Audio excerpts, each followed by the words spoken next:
આદેશો કર્યા છે। કૃષિ રાહત પેકેજની પણ માહિતીઓ ત્યાં પણ છે, આપના સૌના ધ્યાનમાં રહે એટલા માટે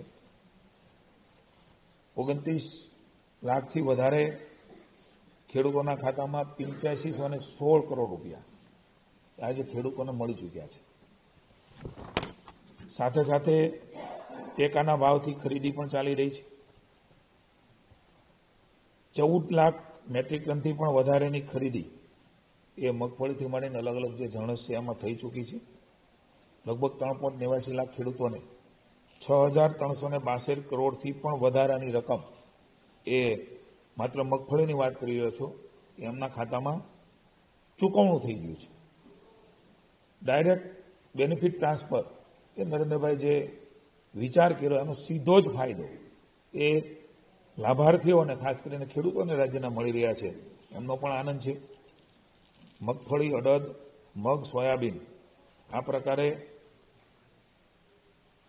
અલગ અલગ આપણે ગણવા જઈએ તો 6573 કરોડથી પણ વધારે ચૂકવણું એ આ બધા જણસ ખરીદીમાં થયું છે। કમોસમી વરસાદની એડવાઇઝરી એ કૃષિ વિભાગે જાહેર કરી છે। આપ સૌ જાણો છો એ પ્રમાણે દ્વારકામાં પણ થોડો વરસાદ એ થવાના સમાચાર છે ને એ પ્રકારે આગાહી પણ છે। તો એની સાવચેતી માટે કચ્છ, બનાસકાંઠા, પાટણ, જામનગર, મોરબી અને દેવભૂમિ એ છૂટોછવાયો વરસાદ થવાની આગાહી કરી છે ત્યારે એને ગંભીરતાપૂર્વક ધ્યાને લઈને ખેડૂતોને પાકને નુકસાનથી બચાવવા માટે મહત્વપૂર્ણ જે સૂચનાઓ એડવાઇઝરી કૃષિ વિભાગે જાહેર કરી છે સૌ ખેડૂતોને વિનંતી છે કે એને ધ્યાનમાં રાખીને આપણે સૌ એને અનુસરીને પોતાના પાક અને ખેત ઉત્પાદનને નુકસાનીથી બચાવવા માટેના પ્રયાસો પણ આપણે સાથે મળીને કરીએ। ઈશ્વરને પ્રાર્થના કરીએ કે ઓછામાં ઓછું એ પ્રકારના કમોસમી વરસાદ એ આગાહી ભલે રહી પણ ઈશ્વરને પ્રાર્થના કરીએ કે ખેડૂતોને માર ન પડે એવા આશીર્વાદ આપણા પર વરસે। Thank you.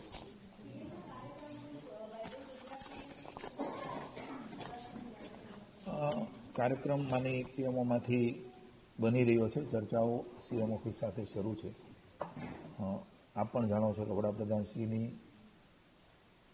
કાર્યક્રમ એ ખૂબ મહત્વનો હોય છે ત્યારે રાજ્ય સરકારે તૈયારી કરી છે પણ એક્ઝેક્ટ એમની કાર્યક્રમની સૂચના મળશે એટલે આપને કહીશું પણ વડાપ્રધાનશ્રી એ રિજિયોનલ વાઇબ્રન્ટ સમિટ સૌરાષ્ટ્ર કચ્છમાં એ ચોક્કસ આવી રહ્યા છે એવું ત્યાંથી અમને જણાવવામાં આવ્યું છે।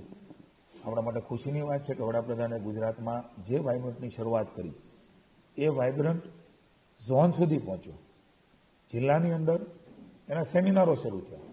આ પ્રકારે ગુજરાતે હંમેશા પહેલું જોયું છે। આજે માનનીય મુખ્યમંત્રી ભૂપેન્દ્રભાઈ અને હર્ષભાઈના નેતૃત્વમાં જિલ્લામાં સેમિનારો થાય, ત્યાં એમઓયુ થાય। આ પ્રકારે જ્યાં ઝોનમાં હોય એ ઝોનના જિલ્લાના પણ સેમિનારો આખા દિવસના વર્કશોપ થયા છે અને જેના કારણે ઉદ્યોગપતિઓ, વેપારીઓને પણ નવી દિશા મળી છે અને નવા કામ માટે ઉત્સાહ મળ્યો છે ત્યારે માનનીય વડાપ્રધાનશ્રીનો પાક્કો કાર્યક્રમ આવે એટલે આપને ચોક્કસ એ પ્રકારની માહિતી આપીશું પણ વડાપ્રધાન ગુજરાતમાં વાઇબ્રન્ટ સમિટ રિજિયોનલમાં આવી રહ્યા છે એના માટે આપણે સૌ માટે ખુશીની વાત છે।